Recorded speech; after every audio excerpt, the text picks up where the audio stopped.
भारत विचार के श्रृंखला के पहले ही वीडियो में मैंने एक ऐसी बात कह दी थी कि जो व्याख्या मांगती है और जो व्यवस्थित ढंग से प्राचीन इतिहास पढ़े होंगे या भारतीय इतिहास पढ़े होंगे उनको शायद अजीब सा लगा होगा कि ये मनगढ़ंत प्रयोग कर रहे हैं। जैसे मैंने कहा कि नंद बौद्ध रहा होगा और यह उसको शूद्र कहना भी और बौद्ध कहना मुझे कुछ लोगों को अच्छा नहीं लगा। वो एक शासक था और इतिहास में आता है कि पाणिनि, पतंजलि, वररुचि बहुत से विद्वान उसके मित्र थे और ध्यान से देखिए तो वह उच्च कुलीन भी नहीं था, यह भी स्वीकार किया जाता है। उसको दूसरा परशुराम कहा जाता है, नंद को, महापद्मनंद को। और यह सब शक्तियाँ अचानक कैसे उसको, अब जबकि हर गांव में ना उसको यह भी कहते हैं कि जात का नाई था। मेरा विरोध, मेरी आपत्ति एक भाषाविद के रूप में, क्योंकि मैं साहित्य पढ़ाता रहा हूँ, वह उसके नाई कहने पर रहा है। कारण यह है कि जब मैं राजस्थान घूमा और वहाँ भी मैंने देखा कि जो चित्तौड़गढ़ था उसका शासक जो था उसके पीछे एक जाति जो है राजपूतों की खड़ी थी और सभी नहीं लड़ते थे। वो स्वजातीय राजा ज़्यादातर क्षत्रिय रहे, लड़ने का काम करते रहे, या फिर उनके नहीं भी रहे तो वो जातियां रहीं, समूह रहे, गुर्जर जैसे हुए, जिनकी अपनी जनसंख्या रही है, मानने वाले रहे हैं और महत्वपूर्ण पदों पर वो रहे हैं, तभी वो शासक बन सके हैं। अब सवाल है कि कोई बाल बनाने वाला, जब उसको कहा जाता है कि नाई थे, तो अब जहाँ वो सोचिए कि बिना सिकंदर, अपने मित्रों के बगैर सिकंदर नहीं हो सकता था, चंद्रगुप्त भी बिना समूह बनाए राजनीति नहीं की जा सकती, संगठन बनाए, चाहे वह केजरीवाल ही क्यों न हो। तो ऐसे में यह कहना कि सारे नाई छोड़कर, या सोचना कि उसको उपलब्ध हो गए थे या नाई इतने बहादुर हो गए थे अपना काम छोड़कर, तो वो कुछ बात जमती नहीं है। साहित्य पढ़ने वाले प्रायः, इतिहास लेखक प्रायः साहित्य और भाषा के बहुत विशेषज्ञ नहीं होते हैं। नापित शब्द अगर संस्कृत का है तो आप ध्यान से देखें कि वह एक दो जगह कहा जाता है कि नंद, महापद्मनंद अपने पिता की ही संतान था, लेकिन नाजायज संतान रहा हुआ या वह। और नापित शब्द को तो केवल री लगा कर देखिए तो में तो नापित्र हो जाता है। तो अगर वो पाली में नापित कहा, पाली के में अब उसको अगर कहा जाएगा तो ये होगा कि जिसको पिता ने स्वीकार नहीं किया या जिसकी कुलीनता को नहीं स्वीकार किया गया होगा, या पिता का वारिस नहीं है, वंचित है, तो उसको भी तो नापित कहा जा सकता। पित, नापित में पित शब्द भी लगा हुआ है। तो जब मैंने यह कहा कि मैं एक दूसरी इतिहास में ध्यान नहीं दिया जाता। कई बार क्या होता है कि जहाँ पर अधिक देर तक रुकना है, जहाँ ध्यान से देखना है, वहाँ इतिहासकार नहीं देखते हैं और यह एक महत्वपूर्ण समस्या है। कहाँ पर देर तक देखना चाहिए। आप देखें कि बिंबिसार के पिता उसको, अपने पुत्र को राजा बनाते हैं राजगीर में, और वह उसके बाद वह गौतम बुद्ध का मित्र भी हो जाता है। बिंबिसार उनका संरक्षक भी होता है और यह कहा जाए कि लोकप्रियता बुद्ध को प्राप्त होती है मित्रता के साथ और संरक्षक के रूप में बिंबिसार का भी कद और लोकप्रियता बढ़ती जाती है। और उसके बाद वह एक साम्राज्य में बदल जाता है। 1000 वर्षों तक के लिए राजा बदलते रहते हैं, लेकिन पाटलिपुत्र और मगध से बाहर सत्ता नहीं जाती है। इसको आप कभी सोचिए कि ऐसा क्या संयोग से हुआ है। मैं जो कुछ देख रहा हूँ वह कुछ और है। मैं एक समाजशास्त्री ढंग से देखता हूँ चीज़ों को, और उन घटनाओं के सामाजिक प्रभावों को देखता हुआ, अब आप शिलालेख को देखेंगे, मृद्भांडों को देखेंगे, तो मेरी दिलचस्पी उसमें नहीं है।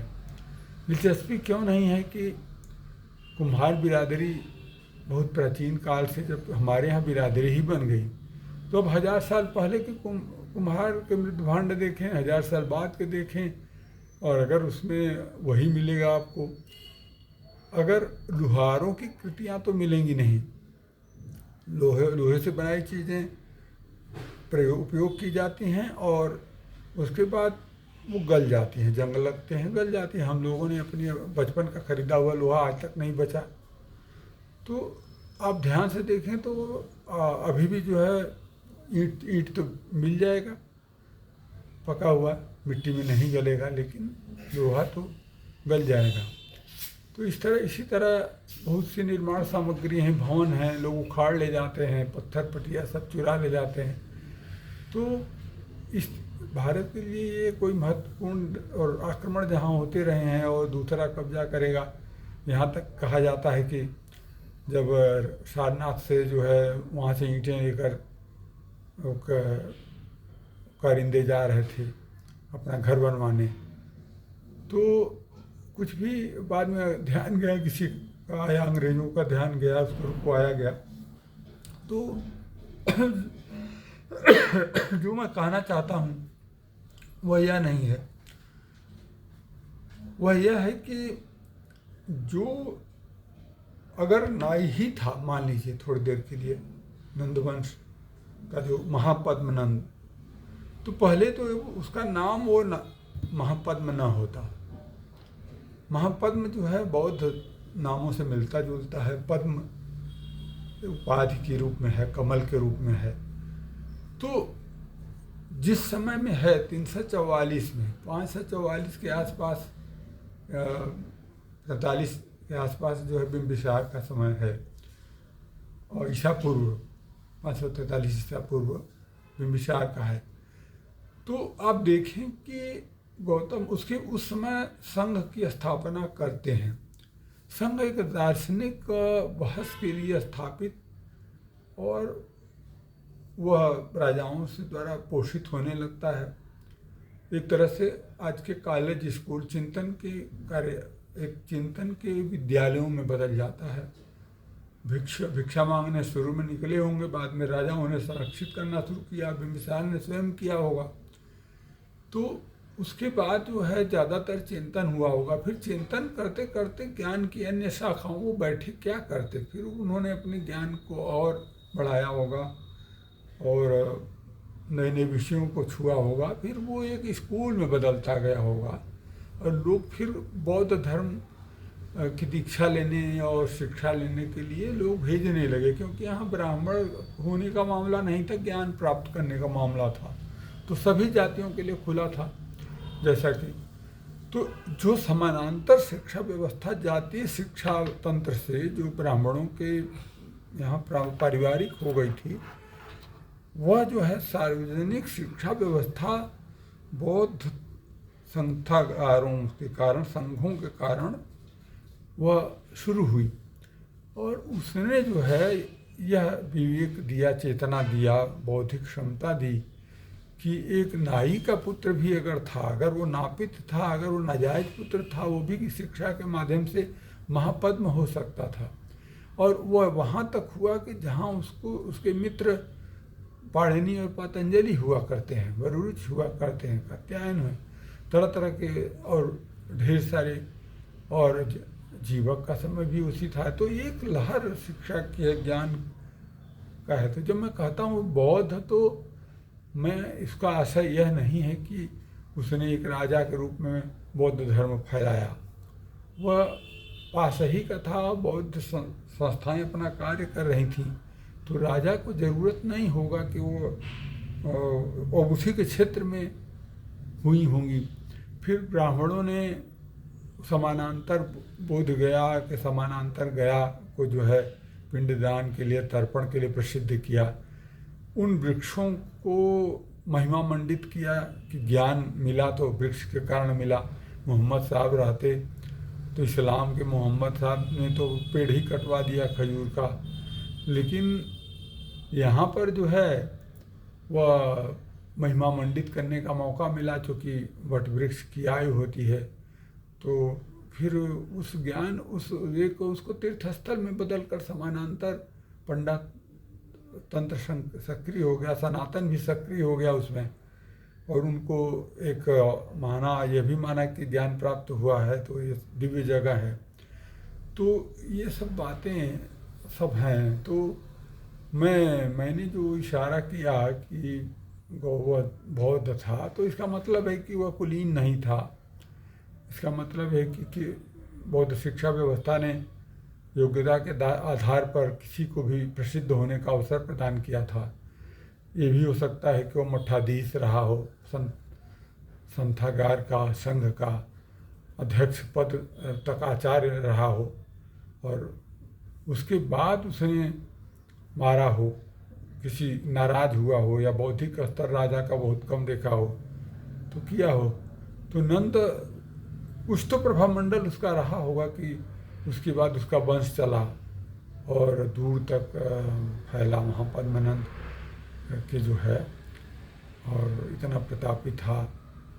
तो मैंने जब कहा कि वह बौद्ध था और उसको शूद्र माना गया, शूद्र कहा गया, तो शूद्र जो है, शूद्र कहना एक कैटेगरी थी, एक वर्गीकरण था, और उस वर्गीकरण में वह वेदों में विश्वास न करने वाले, वेदों से स्वतंत्र रूप से जो विद्वान हो गए थे, उनको गाली की तरह भी, जैसे गाली तो वामपंथ भी बहुत विकसित किया है। तो एक प्राचीन आप कह सकते हैं कि सनातनियों की द्वारा विकसित गाली थी, बुद्ध को बुद्धू उन्होंने बना दिया। तो इस तरह से जब मैंने कहा कि नहीं ये बौद्ध था, रहा होगा, और बौद्धों के लिए प्रयोग किया गया शूद्र, बौद्धों के लिए भी, तो इसके पहले मैं यह उसके बाद मैंने फिर वो कहा कि ये प्राचीन रूप से जो पूजा या हवन नहीं कराने वाले हुए, यज्ञ नहीं कराने वाले हुए, उन्हें भी वेदों में आस्था न रखने वाला या उनकी परंपरा को पालन न करने वाला माना गया, और उन्हें शूद्र का प्रारंभ तो उन्हीं को शूद्र का कर हुआ है। बाद में बौद्धों में भी फिर उसको शूद्र की उपाधि दे दी गई, क्योंकि वह इस तरह से कहा गया। एक समय ऐसा भी बताते हैं कि शुंग वंश के समय आया जबकि हर बौद्ध का सिर काटने का स्वर्ण मुद्रा घोषित की गई, तो वहाँ भी वही दृष्टिकोण था कि ये वेदों को नहीं मानते हैं। तो मेरा आशय यह था कि एक स्वतंत्र और समानांतर शिक्षा व्यवस्था जो बहुत उच्च कोटि की थी, और वो रीजनिंग पर, तार्किकता पर को बढ़ावा देती थी, उसने बहुत दिनों तक बिहार को एक राजधानी और पूरे भारत का केंद्र बनाए रखा। और जब आप कन्हेरी की गुफा में जाएं, जनता की गुफा में जाएं, तो आपको लगेगा कि अगर वो राजाओं का संरक्षण न रहता तो ये इतनी दूर से भिक्षा मांगने आदि कहाँ जाते रहे होंगे। साफ है, कन्हेरी की गुफाओं में अगल बगल जंगल है, दूर तक आबादी नहीं है, प्राचीन काल में और नहीं रही होगी, तो वो बिना राजकीय संरक्षण के नहीं हो सकता। उसको वो बहुत संसाधन पहुँचते रहे होंगे, और वह जो है उन्हीं के दौर में बना था। तो यहाँ मैं शिक्षा व्यवस्था को के महत्व को दिखाने के लिए मैंने बौद्ध कहा। वो बुद्ध तो, मेरे एक मित्र ने पूछा कि बुद्ध तो शूद्र कैसे हुए, मैंने बौद्ध कहा कि वो बौद्ध था। बौद्धों को नास्तिक भी के रूप में, वेदों में विश्वास न रखने के रूप में शूद्र कहा गया, बुद्ध को तो नहीं कहा गया, वो क्षत्रिय कुल में थे, साफ थे, साफ साफ का जन्म हुआ था। और इन्हीं शब्दों के साथ आज का जो विहार चिंतन है, बौद्ध विहारों का चिंतन, वो यहीं रोकता हूँ।